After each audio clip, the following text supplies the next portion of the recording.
there's not anything definitive necessarily to tell you when you're encountering the data of the dead online and when you're not. I mean, a lot of Facebook profiles or their social media profiles, they're not even memorialized, so you don't necessarily even know what you're encountering. So the dead are still around and socially influential or impactful in a way that they weren't before, partly because they're vividly represented and partly because they're preserved by default online until the storage runs out.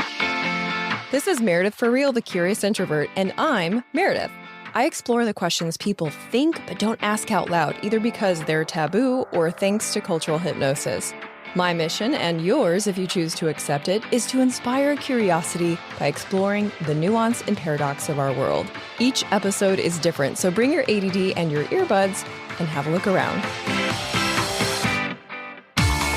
Hey Curiositors, it's me, Meredith. As you know, half of this show is with people who have seemingly incompatible aspects to themselves, like the atheist scientist who studied near-death experiences in episode 93. And then the other half are questions you may wonder in private because the subject is kind of taboo. And this is one of those episodes because we've all visited a Facebook page of someone who has died. It's kind of like visiting a grave, but with photos and words that they wrote. It's them. But is it? And what happens to our digital data when we die? Not just social media content, but health tracker data, the recorded video courses for universities, and then people like me, content creators who make money off platforms like YouTube. Where does the money go when I die? And then there are the deep fakes, both for having a seat at the boardroom eternally and for being able to talk to our loved ones after they pass. This is all included in my talk with my guest, and it's really good stuff. If you end up liking this episode, you'll also like the one where I talk with tech professionals about how to be a little less trackable online. It's episode 80. The audio is not so crisp on that one. Ironically, we had electronic interference, so just a heads up, but the content is really good. And hey, I want to thank you for pressing play today. Making a show with new topics every week is about as anti-algorithm as you can get. It does make it hard to grow, but it's curiositors like you that make it possible. You're here ready to explore nuance outside the algorithm and grow as a person. Remember, if you think of someone while listening, share this episode with that person. This helps me grow the show and spread the message of curiosity. If you're on Overcast, your share button is the box at the top right corner with the arrow sticking upward. And if you're new here, welcome. Around here, we press play to get curious, disrupt the algorithm, and grow into better humans. We talk about everything from nutrition to near-death experiences. So bring your ADD and your earbuds and have a look around. There's no specific order to listen to episodes. We're all accustomed to thinking about who would acquire our physical assets when we die. Some people even experience a kind of death nesting, much like a third trimester pregnant woman, sorting and clearing out clutter. But what about our digital assets? Photos, files, social media accounts? My next guest is an author and psychotherapist who has a particular interest for the intersection of death and the digital. She was recently featured on Netflix's The Future of Everything and wrote a book called All the Ghosts in the Machine. Today, we're going to look at our digital lives through the lens of death and ask the question, what happens to our data when we die? Digital storyteller, adaptive psychologist, future-minded podcaster, Dr. Elaine Casket. Thanks for being here. Wow, that's a fabulous introduction. Thank you for having me. Well, thank you. I've been thinking a lot about death since 2020. I'm probably not alone. As have we all. Yeah. Right. Yeah. And I don't know. I think for me, that translates into understanding time. Like, okay, I'm 40-ish, so I have like 350,000 hours left of my life. And so when I think about how I spend my time and how others give me time, I'm more deeply grateful. So all of that to say thank you for taking time to spend time with me to do this today because you're a little bit busy and I appreciate it. More than happy to. And you're right. It does actually have quite a lot to do with our experience of time and our perception of time and distance and everything else. We could get super existential if we wanted to. Right. We totally could. We should probably stick to we could do digital. that. Yeah. But let's not get too up there. well, I think it's, I appreciate this talk additionally because talking about death in a way that is not like sorrowful, I think is healthy for me, at least. Incorporating death more into my life, in the way that I think about it, in the way that I think about living, which is really is what we're going to talk about, not just about like, where should you store your files, but like, how do you behave, digitally in the lens of death, right? Absolutely. I mean, technically, intellectually, I think we all know where this ends, but we aren't accustomed to thinking about it on a daily basis. I mean, the majority of us, both in the US and the UK, tend to not make a will for their physical stuff, which you already referenced, unless they're, older or they're sick or they're anticipating something. But of course, all sorts of unexpected things happen. And these days, as you've pointed out, there is so much stuff of both value, literally value, and sentimental importance, or stuff that the family might need or want that is stored in digital form. And we're stuck in this adolescent period where we kind of think or assume that it follows the same rules as physical stuff, or that things will happen like, oh, my next of kin should be able to get hold of that, right? Or whatever. So we make a bunch of assumptions about digital stuff and their accessibility or their non-accessibility for people. And so I think that's an additional thing, in addition to just not liking to think about death in general. We're okay with thinking about death as long as it's other people's death. I mean, Yeah, that's even true. if you just look on Netflix or something and you're looking at the number of programs that are about murders or, whatever, like tragedy, we consume death quite a lot. And I think we consume news and information about death from all around the world, not just in our locality, but it's our own death that gives us pause, and that we just keep on putting off and putting off and putting off until tomorrow to think about.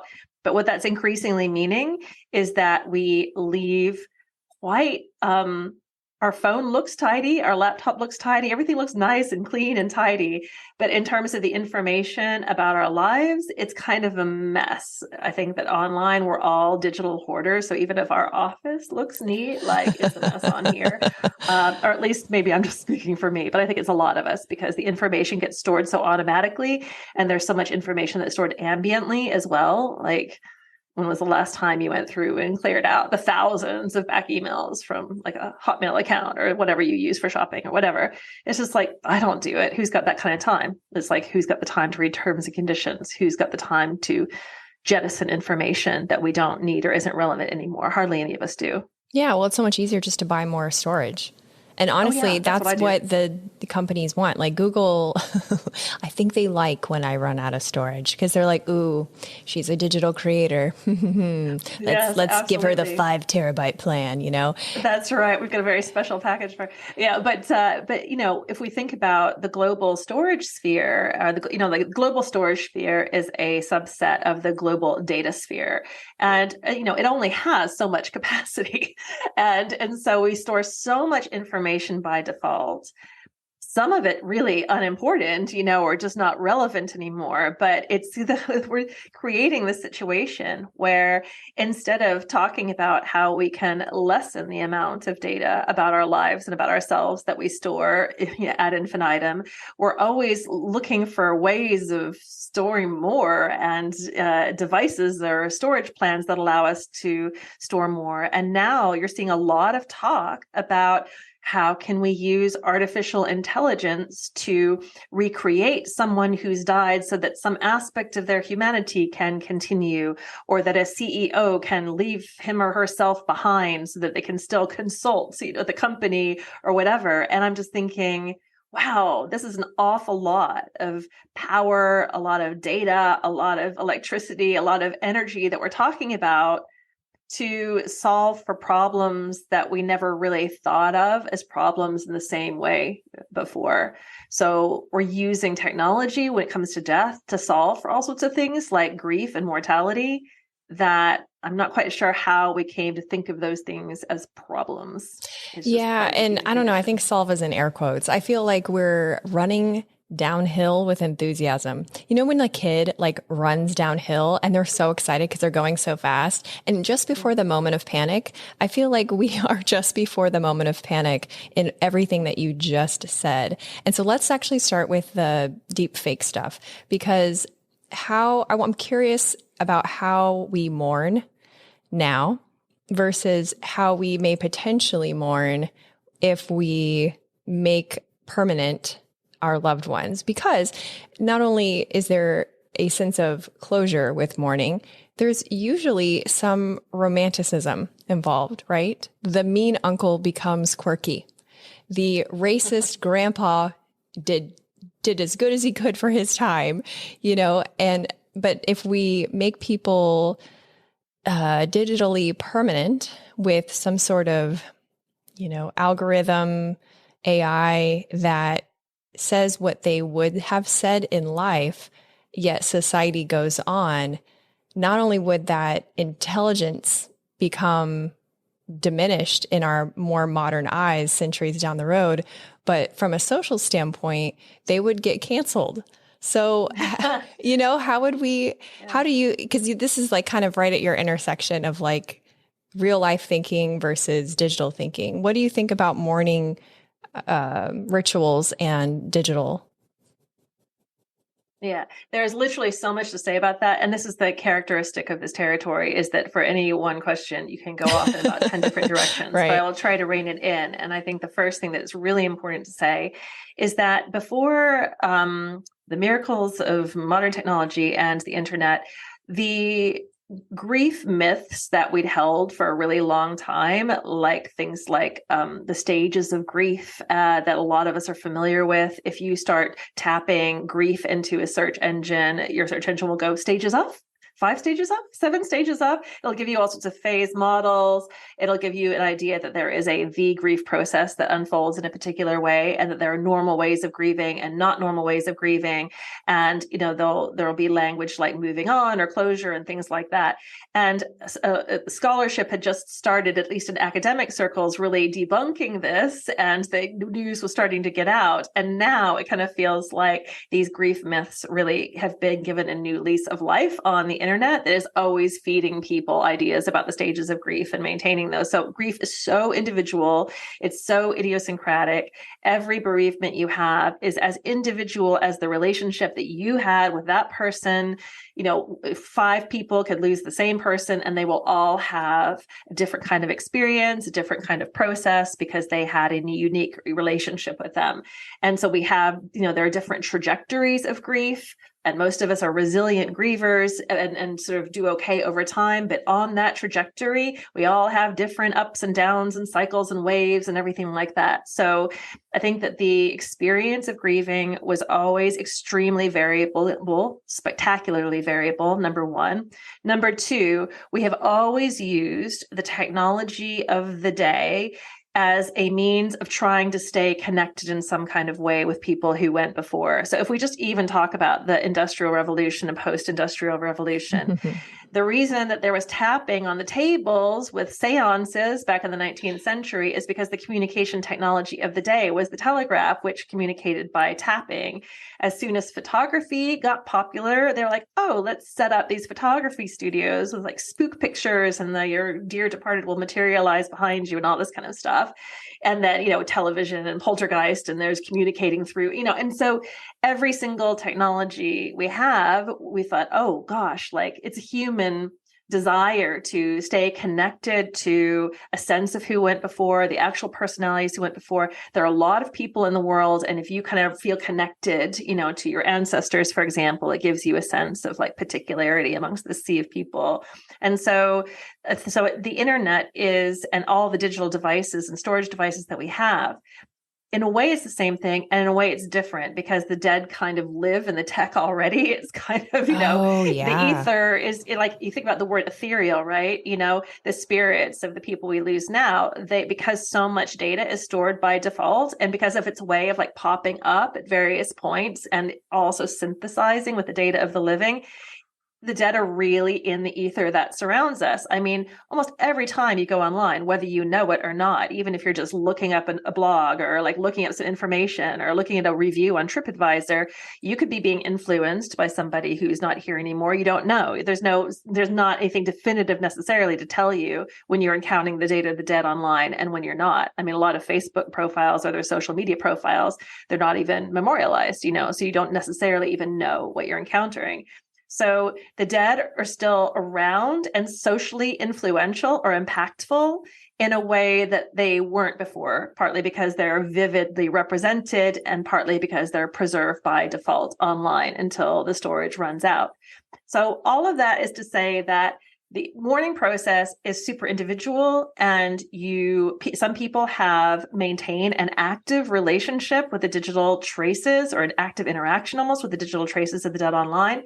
Some people don't, but they hang on to the devices, like people who carefully turn off a phone that they've inherited and store it away, and they worry about data loss from the phone, and they're almost worried if they turn the phone on, then maybe the data will go. Yeah. And they'll think about the material that might be on that phone, but they might never access it.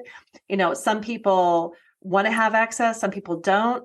Some people don't really want to find out things and they end up finding things out. Some people desperately want to and never get access. There's so many different kinds of experiences. Yeah, like if your mom dies and then you find out she had an OnlyFans, scarring. Yeah, scarring. Exactly. Totally scarring. But, there's so many things like that, though, even if it's not as dramatic and interesting as your mother having an OnlyFans account.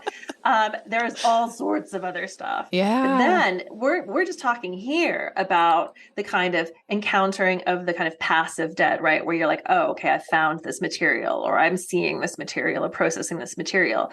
But when we start talking about deep fakes, it's a completely different ball of wax. And I think this is a point around which we need to be pretty concerned, because we're already seeing indications that people are taking the data of the dead, which is so richly available, and using things like voice cloning, or using things like, other kinds of deep fake technologies.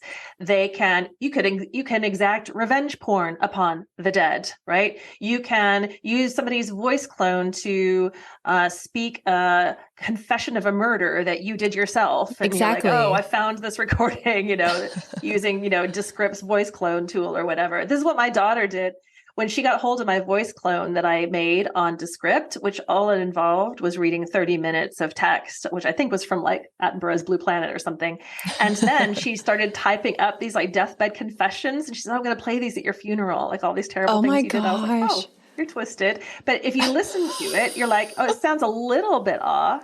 But I mean, the uninitiated would not know that that wasn't me, and it's still a new tech, so it could get better. It's a new tech. Yeah. It's like $30, a month to have Descript, and so exactly. And now in June, Amazon at the REMARS conference, where they talk about all the stuff and like robotics engineering, and machine learning, everything. They said, oh, here's this demonstration of a deceased grandmother reading The Wizard of Oz via Alexa to her grandson, and less than a minute of voice audio was required in order to accomplish this. And I'm like, okay, my grandmother died in the 1980s. I have a minute of voice audio of her. Like that's starting to get to the point where the regular person has access to the kinds of technologies that is going to make increasingly convincing deepfakes possible.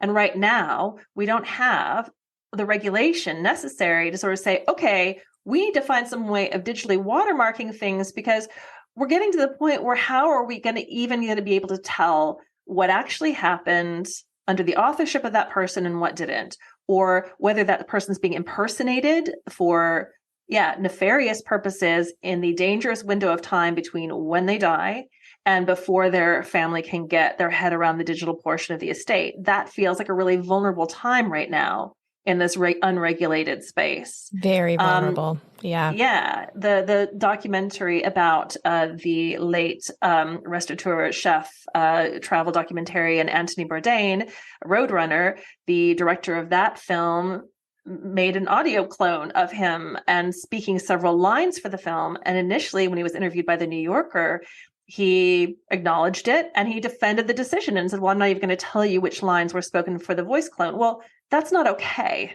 Do you know what I mean? Like, I think that is the thin end of the wedge, or the slippery part of the slope or whatever other analogy you want to use. And I feel like we're sleepwalking into this enthusiastically. That's yeah. I think there's a lot of boundaries that are being enthusiastically crossed over right now in the area of tech because it is exciting, and no one is denying its excitement, but it's kind of like that line from Jurassic Park, just because we should or can, should we?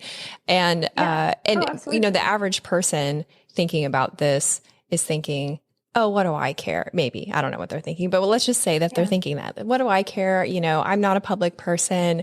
I'm not a podcaster with thousands of hours of audio recorded in high quality. Eek. I think about that too. Exactly. They'll be able to make a really good voice. Oh my gosh, they really could. But it's not just about that. It's about there's some profit stuff happening too. Talk to me about the professor he died and then they kept teaching his class. Absolutely. Okay. So this is really interesting. This is a pandemic story because once lockdown started happening, of course, most schools, universities got their acts together and started delivering remote learning. And now, at the very least, hybrid learning is still going on a whole lot. So what this meant is that the faculty was prevailed upon to deliver their lectures online and do lecture capture maybe ahead of time and have it on the university systems.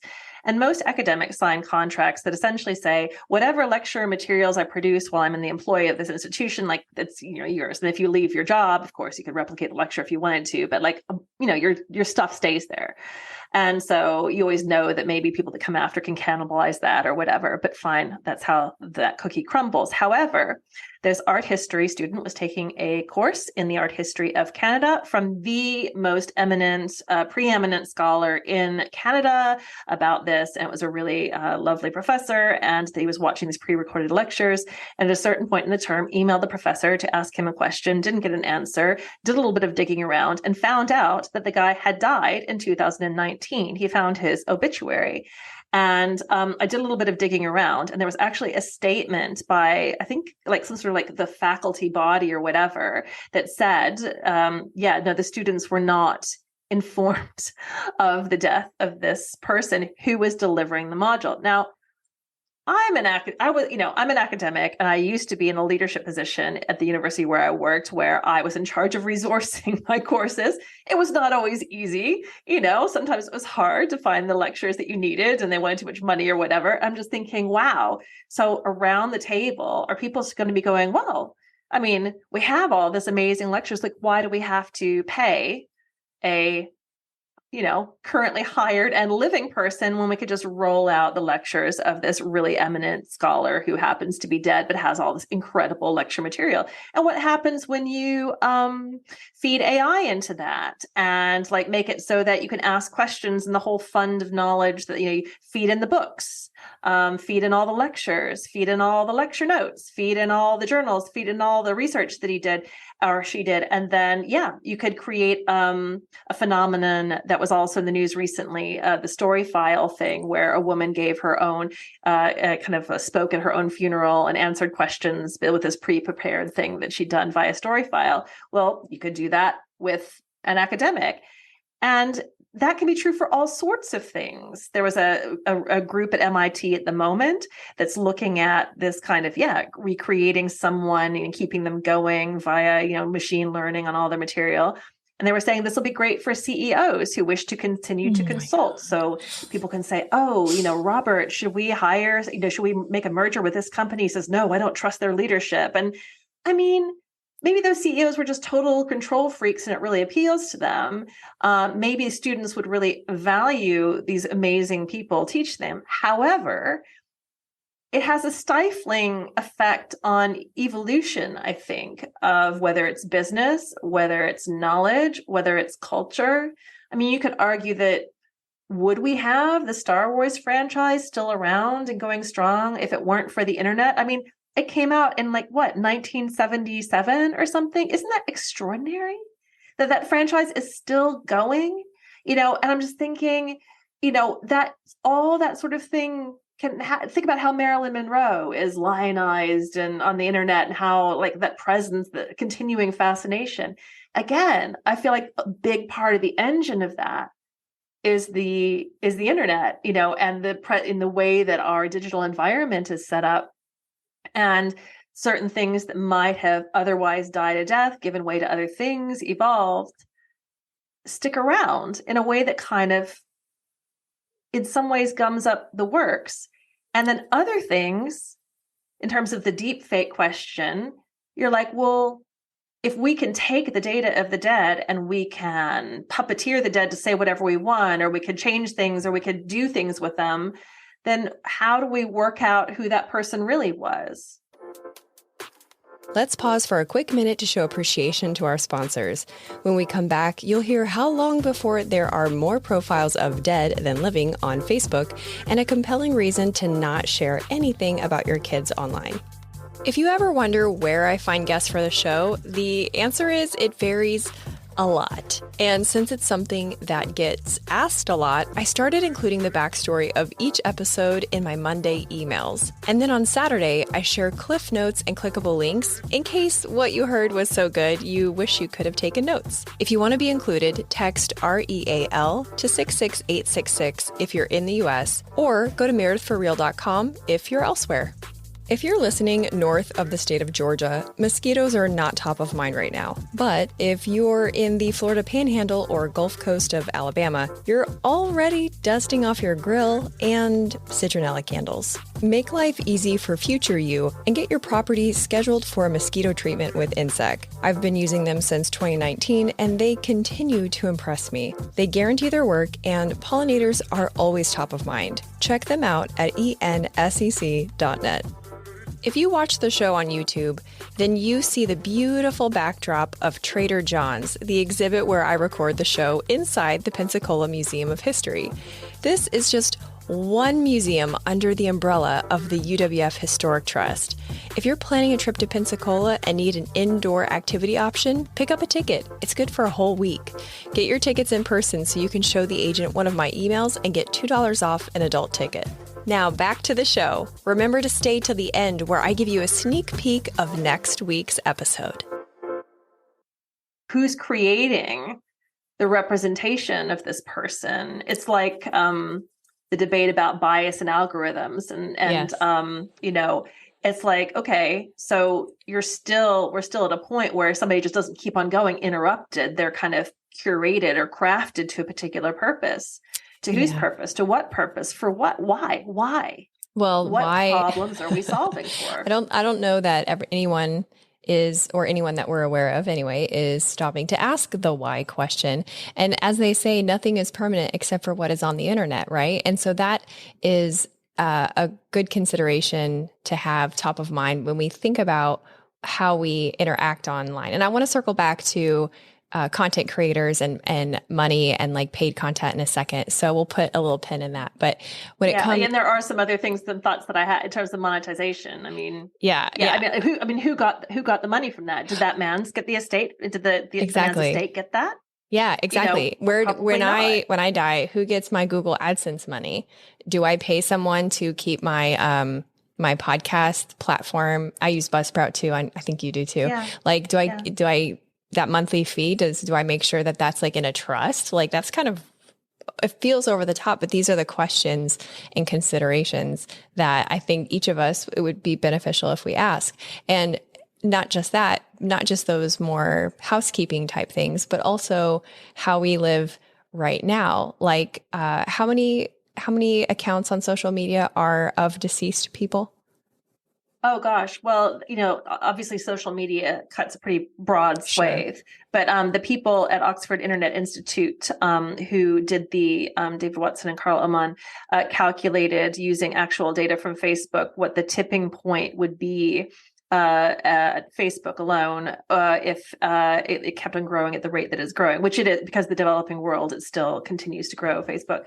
And I think it was around mid-century that the tipping point would be reached, something like 2070, but they said there would be 4.9 billion profiles of the dead on Facebook by the end of the century.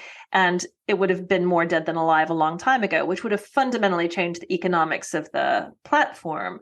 Right now, it's kind of interesting to think, what are some of the financial incentives for Facebook retaining the data of the dead on the platform, or any social media platform retaining the data of the dead on the platform, in terms of what's being derived from that. And it's not necessarily something that you get an honest answer about. Part of it is just the big data, machine, where you're like, you hoard as much big data as you can in the hopes that it's useful for various things. But because the dead are out of contract, like really out of contract, but they're still in their social networks and they're still connected to the living, you can still mine insights or infer things about the living via the data of the dead. And so, because you can do whatever you want with the data of the dead, but they stay in their social networks. It's a really bad privacy consideration. Yeah, that's really interesting what you just said. So, and before that little thought leaves my head, I want to ask you a follow-up question, because you know how you always have those relatives that don't really understand how Facebook works, and they post like, I hereby give Facebook no permission to have ownership of any of my photos. And we all kind of go, okay, Aunt Sally or whoever, like, calm down. That's not a thing.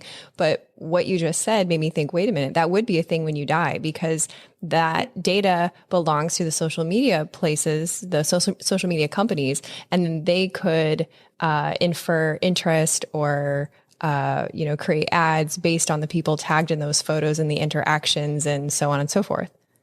Absolutely. And there would be no, as long as they were just sort of indirectly inferring things from it's almost like it's got to correlate with DNA, right? So all the stuff around Ancestry and 23andMe, when you spit in a tube and send off your biometric, sort of data, you're never just disclosing information about you. You're also disclosing information about all the people who are genetically connected to you. And informationally speaking, it's sort of a similar kind of thing in terms of the value that can be derived about the living via the data of the deceased. But there's also, apart from the financial stuff, there's privacy considerations here too, because you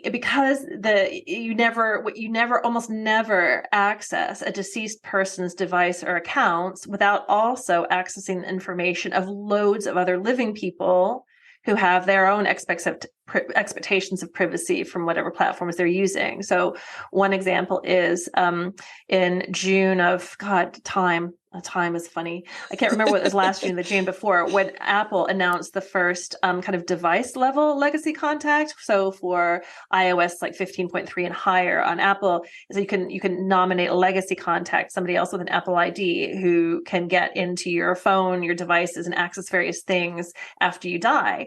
But like that included mail, that included messages, that included, so you're accessing those things. And all of everybody's, all of those correspondents who weren't necessarily expecting to have that, disclosed. So it's really, so part of the difficulty of all of the data of the dead is how interconnected it remains online. And that if people can use or abuse that data in various ways, then they can also kind of get to things that are very actively in the interests of the living through that data.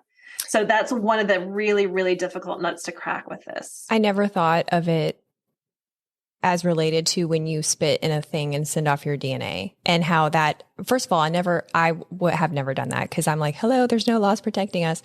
But I've never thought about family members doing that, and then them inadvertently basically sharing data about me because we're blood relatives. And I love that analogy, that framework of thinking about our digital data. And so I think this might be a good spot for you to share about your revelation with your daughter, about how she behaved and you behave, and how that changes your future with digital interaction. Yeah. I lived abroad from my family of origin at the point that I had my child, my only child. And so I think I probably started using social media differently than I would have otherwise, because I had such a critical mass of people far away that I wanted to keep updated. And so being a writer and also enjoying photography, I would do these really elaborate sort of posts. So I'd have the photograph, but then I'd also have these transcriptions of these dialogues between us, because as you can probably infer from the fact that she's been writing my deathbed confession, she's always kind of had a bit of a dark and twisted kind of thing, and that goes way back. And so she was quite funny. And it was nice to kind of keep my family and friends far away posted on not just like what she looked like, but like, who she was through my lens, importantly, like through my lens. So how I was sort of like crafting these stories in a particular way, which is what writers do But, and so then at a certain point, once I was sort of doing my research on death in the digital, for some reason, I just really started thinking about what we do with other people's information online and how infrequently it is that we post information that's just about ourselves, where nobody else is mentioned, nobody else is tagged, nobody else. And I'm thinking, I kind of looked at my own posts and thought, well, how many are just about me? And hardly any of them were. And then I started thinking about this exercise I do with Death in the Digital. It's called Eulogy for a Digital Stranger. It's in workshops and presentations and stuff where one person volunteers to be eulogized. And then these teams have like 15 or 20 minutes to find out whatever they can about them on the internet and then like create like a tribute to their lives as though they knew them personally. And it gets really like, and it's extraordinary, these eulogies, what you're able to figure out about a person. But what often surprises the volunteers, they're like, well, I don't remember putting that out there about myself. And that's because they didn't, because somebody else did. Because, there's a bunch of stuff that's out there about us that we didn't necessarily write, we didn't post, we didn't put up that photograph, we were tagged or whatever. So I started thinking about this really powerful role that I had taken in shaping my daughter's personality, digital footprint, eventual legacy, how the information that I had put out there about her would stick around and she would be able to see what had been my hopes, what had been my assumptions, what had been my expectations in a way that was more fixed. Sure, yeah, all parents put this out there and like their parents, what your parents would have liked for you, et cetera, in various ways. But by posting stuff on social media, the whole community gets involved as well. And they're like, yeah, he's going to play football. Yeah, he's just going to be just like his dad. Yeah, he's going to be this or whatever. And that's really powerful. So that people were starting to meet her and know she never met a stranger, but not particularly in a good way. That she never met anybody who didn't already think they knew her. Mm. And then she would say things like, well, am I famous? And she would say, crucially, why do these people think they know me? Ooh. And she was only little when she said that. So I had a conversation with her at a certain point when she was 9, where she told me about how she'd always hated it, how she'd always felt out of control, and how she didn't, and I asked her why she didn't say anything, and she said she didn't think I would stop. Interesting. And so that was really revelatory for me, because I just thought, here we're in this situation where, a lot of what I write about is how the dead have no right of recourse, and if somebody can take their information and shape it and do all sorts of things with it, or make a hologram out of it, or, put, Roy Orbison or Maria Callas or whatever out on stage again, decades after, or they can, Kanye West can puppeteer Robert Kardashian's hologram for Kim Kardashian's birthday party. We could do all sorts of crazy stuff with the Day of the Dead, send them out to lecture to the students, what have you. But then there's also really powerful decisions that we take with the data of the living, particularly people who don't have their own power or authority, like children. And so I started thinking of this as being a continuous thread about the intersection between our own and other people's data and the various stories that we shape or that we draw from the data that's out there. And meantime, all the corporate, surveillance capitalists are sort of like figuring out stories about us and inferring things about us and plucking things and creating stories that we're vulnerable to in the form of advertisement or whatever else. So there's so much stuff around power and control and access here. And that's really what my experience with my own child made me think about. I think if corporations are thinking about this in terms of understandably profit, that's what they do, then we should at least think about this in terms of what we want to participate in or not participate in, and like by proxy, our relatives. So we've definitely established so far, I love this conversation, by the way, this is so fun. We've definitely established that there are some really, for lack of a better word, creepy outcomes potentially down the road for some of this data digitally. We've also kind of established that, how we mourn is intertwined with digital data. Instead of going to someone's grave, we go to their Facebook page. I did it 2 weeks ago. I was just thinking about someone who died too soon, and I went to her page and was just, I was like, oh yeah, that was her birthday. And oh yeah, I remember I was there. And so my next question as we wrap up, we're running out of time, it's tragic, is what now? What do we do? Do we make a digital part of our wills? Do we read terms and conditions? How do we move forward with this information with at least like one answered question? It is really difficult. And the whole digital will thing, actually, the United States is a little bit ahead of the curve here in that there's special legislation in both, in almost all states, I think now, that allows you to grant a certain amount of power over certain of your digital artifacts you can essentially make a digital will to some extent in the States or have a digital executor. And so when you do make a will, and you should be making a will, even if you're not sick, even if you're not elderly, even if you're not like worried about anything, it's just a good idea to do this in any case. But make sure that it's with somebody who knows about the digital portion of the estate, ask those kinds of questions, try to figure out, if you have devices that are password protected, double password protected, accounts that are, double, triple password protected, you should assume that nobody will be able to get into those unless you make provision for it. Don't think that because of somebody's special relationship to you, your spouse or your dad or your kid or whatever, don't think that that's going to give them the right to manage anything, because it won't. And think about if people could not get into any of my stuff, what would that mean for them? Like, how much trouble would that cause practically? How much pain might that cause sentimentally? But of course, there's also the potential for pain sentimentally if they have access to everything, because there could be stuff in there that challenges their own biography, of you. So it's really, if you don't do something by default, nobody will be able to get into anything the way that we live our lives. So we need to know that on a personal level.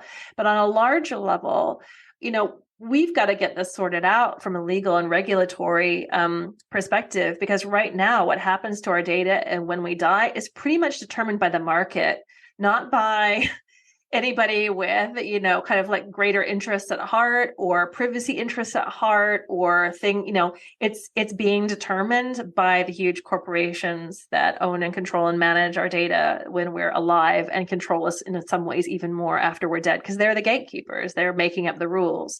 And so I feel like we need a kind of international global convention for this sort of area, kind of like our global convention for copyright or like intellectual property stuff. Because right now, what happens to your stuff, your physical stuff when you die, is some of the most localized laws in the world. It's like super hyper local, like it could be on the level of the county or whatever, And so we need a completely different system, kind of like stripped back to first principles, recognizing that digital material is really different. It's really different in terms of its accessibility, its replicability, its intertwinement with living people, its connection to all sorts of other things like intellectual property, like privacy, like, contract law, everything. So we need really specialist people who understand these intersections. And we've got to stop like making digital like some sort of like weird bolt-on like version of our physical stuff.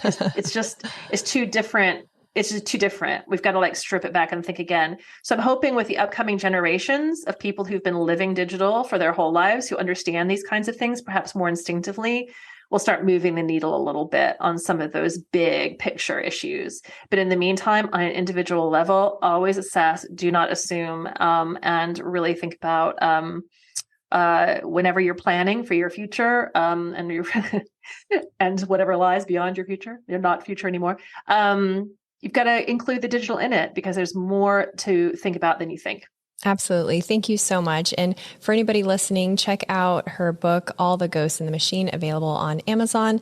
And I will post all of her links in the episode description. This has been an amazing chat. Thank you. Thank you. Thanks for listening. Did you think of someone you know while you listened? Help me grow the show by sharing this episode with that person. If you liked this episode, you'll also like the one where I talk with tech professionals about how to be a little less trackable online. It's episode 80. The audio is not so crisp in that one. Ironically, we had some electronic interference, so just a heads up, but the content is really good. And stay tuned next week when I share a best clips of my health and wellness episodes. It's like a mixtape, but for wellness.